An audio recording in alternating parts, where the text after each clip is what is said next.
I'm going to channel my inner Will Ferrell today. Really? Yes. Old school Will Ferrell? Or are we talking like... You get it all. It's going to be all Step Brothers, old school. You'll see the transition happening through the pod. Welcome to the show, where air takes the floor. Lee and Rich on the mic. Welcome to the AI Guys podcast, where we make artificial intelligence easy to understand for everyone. I'm your host, Lee Dixon, and as always, I'm joined by my onshore IT consultant, Rich Swire. How you doing today, buddy? Good. I actually am onshore today. Right here. I try to be as offshore. I try to be as offshore as I can. You know. Yeah, just telling everyone out of office, don't want to deal. Yeah, but it's nice that I can still get you to come to these. You know what I mean? Like, yeah. You're always an outgoing guy when we're at conferences or we're out talking to clients, but I also know you're somewhat introverted. There's no place I'd rather be. For my fans, for all of you. Yeah, I know you do it for the fans. You're not doing it for me. In the Far East, my boys. Yeah, the I don't think they're going to. I'm not sure our fans are going to like this episode.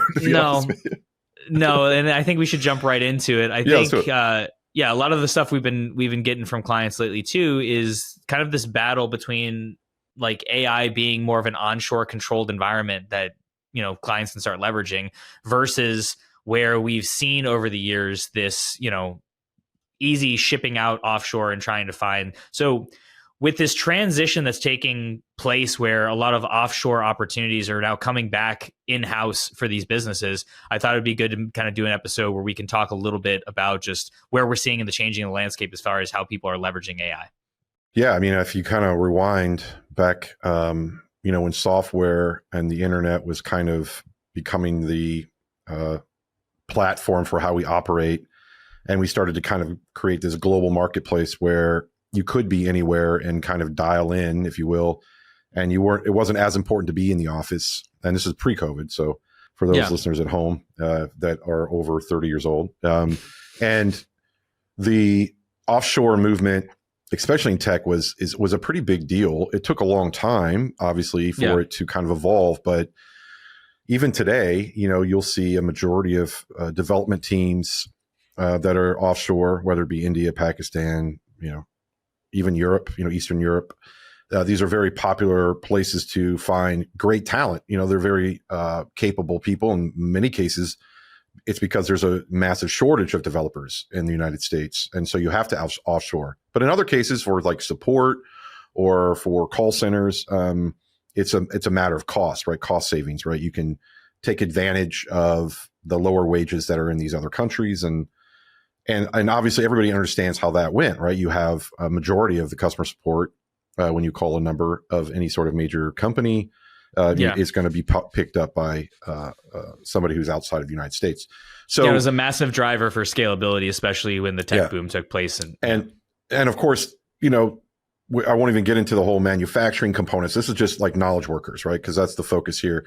So from a knowledge worker perspective, now with the entry of AI, you have to kind of reset your thinking on this and go, okay, well, what am I exactly outsourcing to these countries? And it's not all, roses and wine either, right? I mean, it's a very difficult thing to prop up an office, find good talent, recruit good talent, maintain it, retain it, and then obviously have them understand your culture and understand your products. So with the entry of AI, you can start to see how that is now the new offshore, right?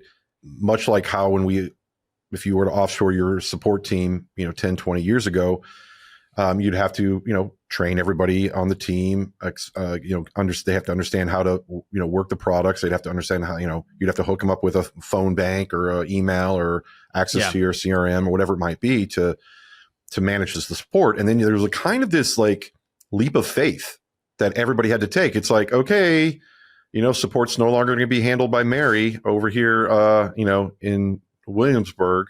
It's going to go to, so-and-so over in India. And that's a massive leap of faith that had to happen. Today, it seems a little bit like, no big deal.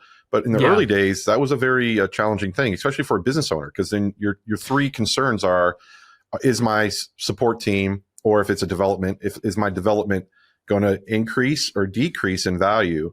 And quality. How are my clients going to operate with that too? I mean, that's another big thing. So, one day they're talking to Mary, asking about her cat, And Mary knows everything up and down about every customer because she's been doing it for 10 years. And now they're talking to somebody who's brand new and, probably working off somewhat of a call sheet and, doesn't. And their entire job is just get you off the phone a lot of times too. Like solving the ticket is obviously the big deal, but it's the classic trade-off of every corporation is service versus budget, right? And and because we live in a world where service is somewhat moved to self-service, and it's become less and less of a requirement to be successful versus 30, 40, 50 years ago, service was the primary thing that you had to offer to be successful.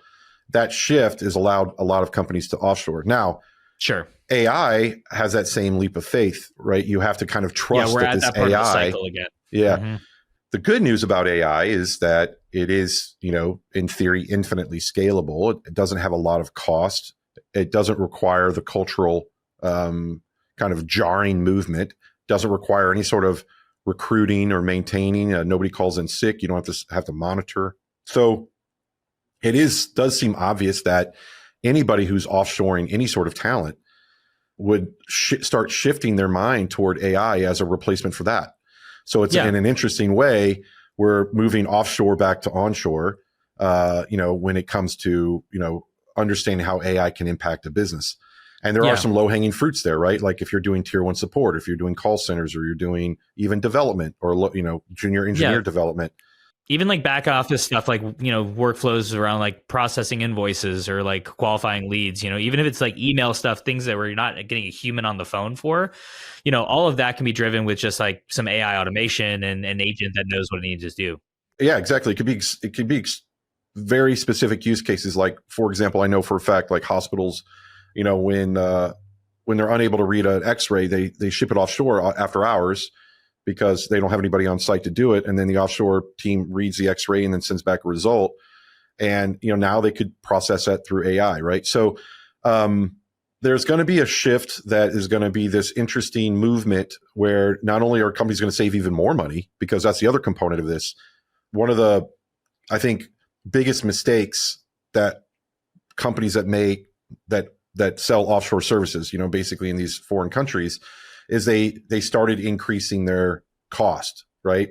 So it used to be very, very, very cheap, right? So the cost value was very rational. It was like, oh man, I can get somebody over in the Philippines for $3 an hour, which is, that's just what they make in their lifestyle. That's just what they are used to, and that's considered a good job. Yeah, but specializations changed over time. They got really good at certain industries. So again, they would start raising rates because there's more specialization there. Or like any industry, middlemen came in, right? That's more likely the case. Is like middlemen came in and say, oh, why $3? You could, dude, these guys you could get 10. So let me help you sell.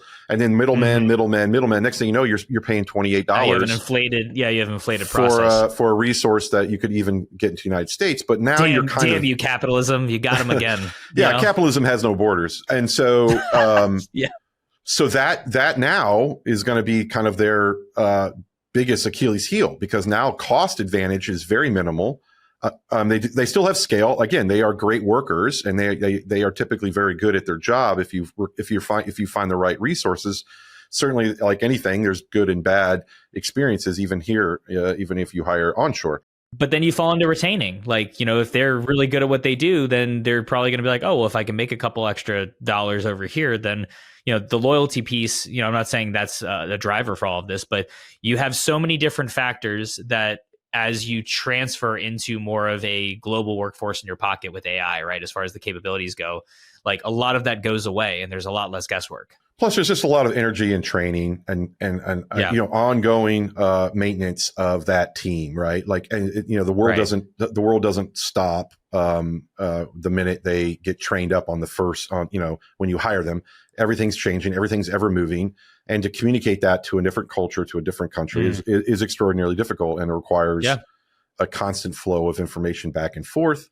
And there's also those barriers of just understanding exactly, depending on what product you're selling or what service you offer, they obviously have to understand that as well. So now that cost is higher in offshore than AI, now that the training is harder than offshore than AI, I think it's an obvious conclusion that it's all going to shift back. So the $1 million question is going to be, how do you do this that? transition? Yeah, because most companies are going to do it overnight, and they're not going to rip everything up. But similar to when they went offshore, they're going to find something they can dip their toe in, start to experiment with, and then say, "Oh God, what else could we be doing with these new employees?" So, good news is I have a plan. So tell me, Rich. Tell me more.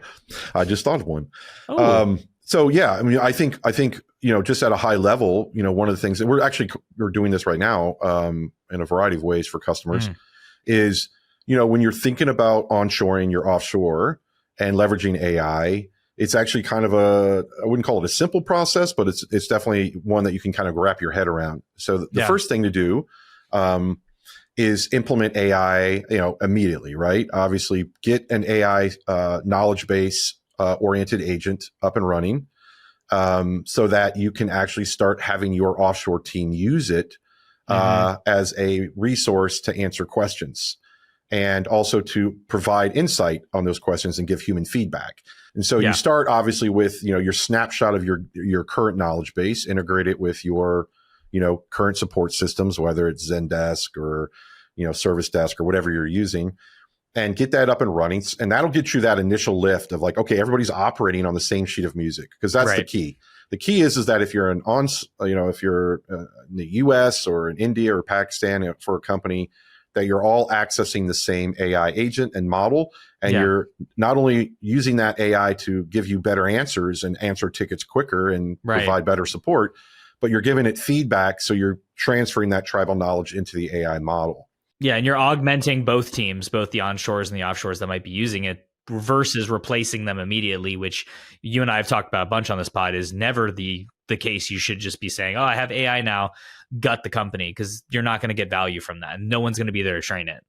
Right, exactly, right. Yeah, I mean, the idea here is more get to that level, get to that baseline of I have a centralized brain, if you will, and all the knowledge and information I can put in there is going to be the starting point, and then all my people's knowledge, right? That tribal knowledge as they start using it.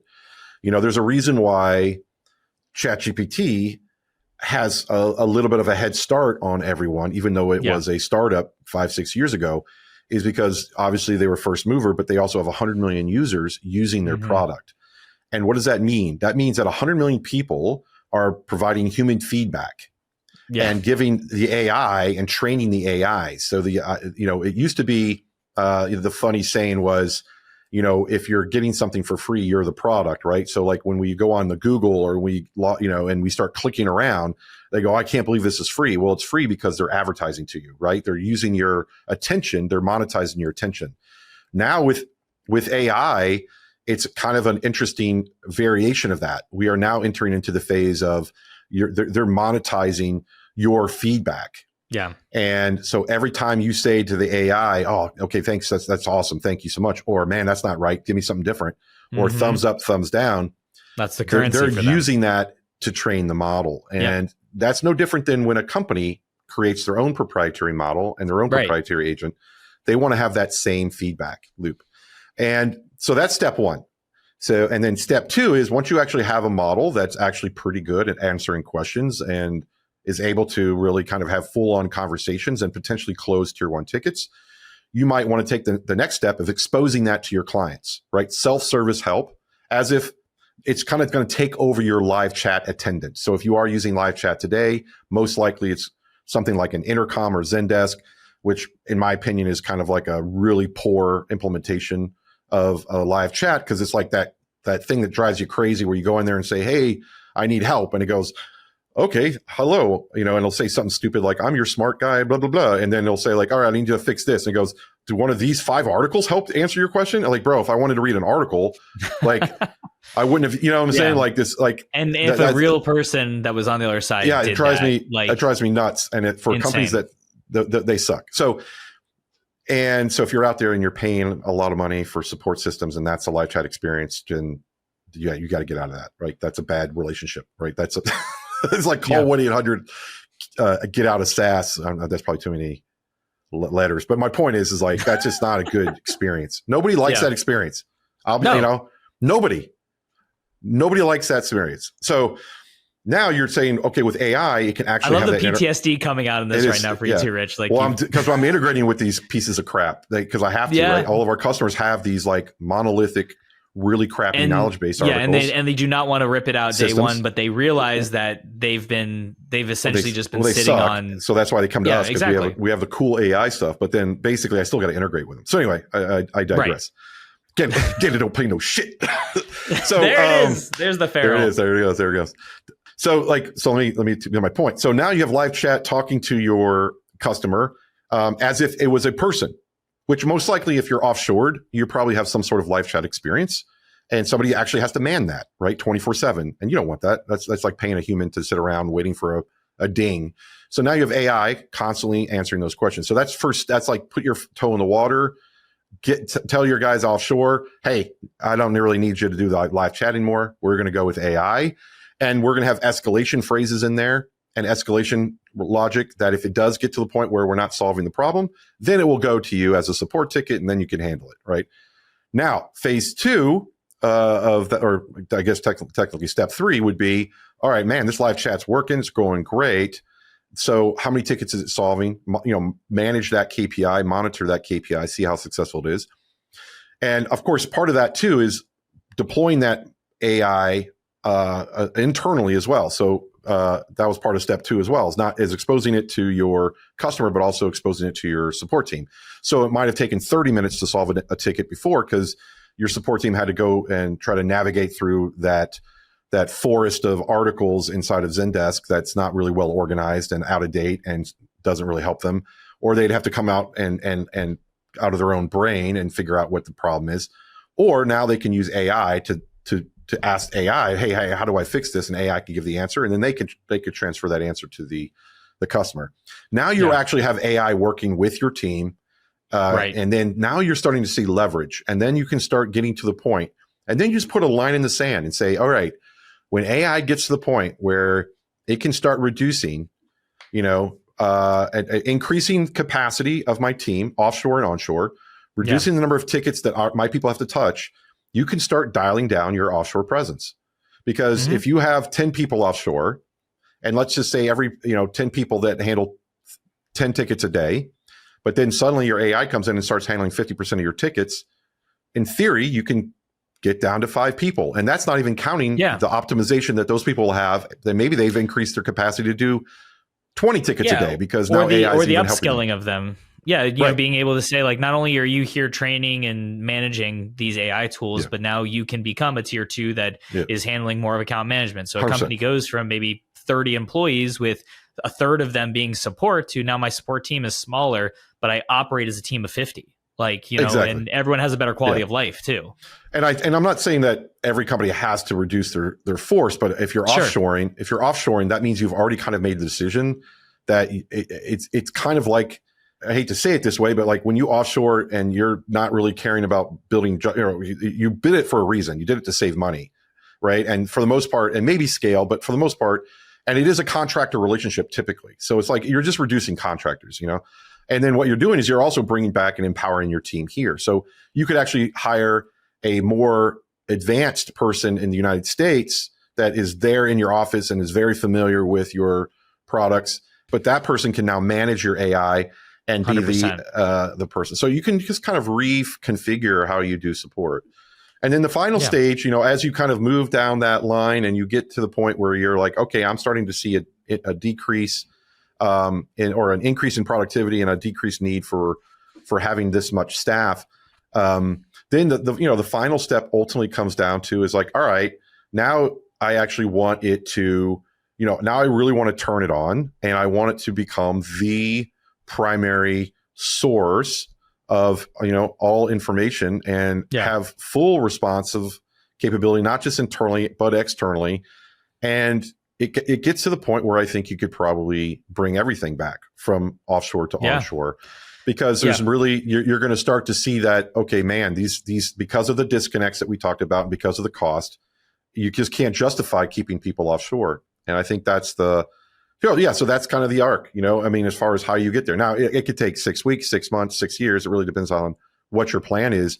But I can say with high confidence, what we've seen in the field and what we're currently doing is that if you have, if you're spending X dollars on a offshore support team, you could certainly cut that in half within 6 months to a year by deploying an agentic support, workforce. And that goes also with, we're focusing on support now because that's the obvious one, but like in the development side, in the operations side, all these use cases, they all kind of follow that same path. If you have an AI agent or agentic workforce that can do a majority of the work that is currently done by your offshore team, it would behoove you to start looking at deploying that workforce as fast as you can, and adding, and it gives you that flexibility and frees up that capital to either grow or to hire people back on shore, or simply just to be more profitable.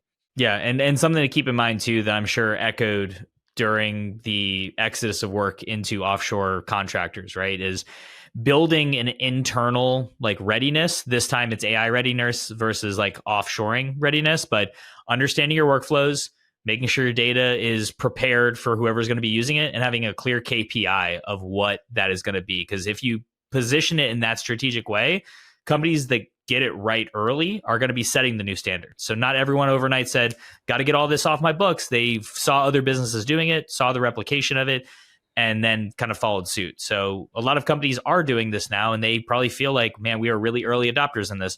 That's not going to be the case in the next 2 to 3 years, right? Like this is going to be way closer to the standard than where we've seen it for the last couple decades.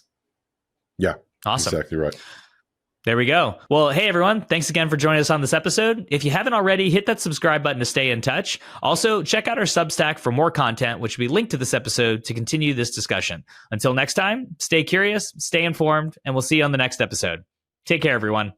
Welcome to the show where air takes the floor.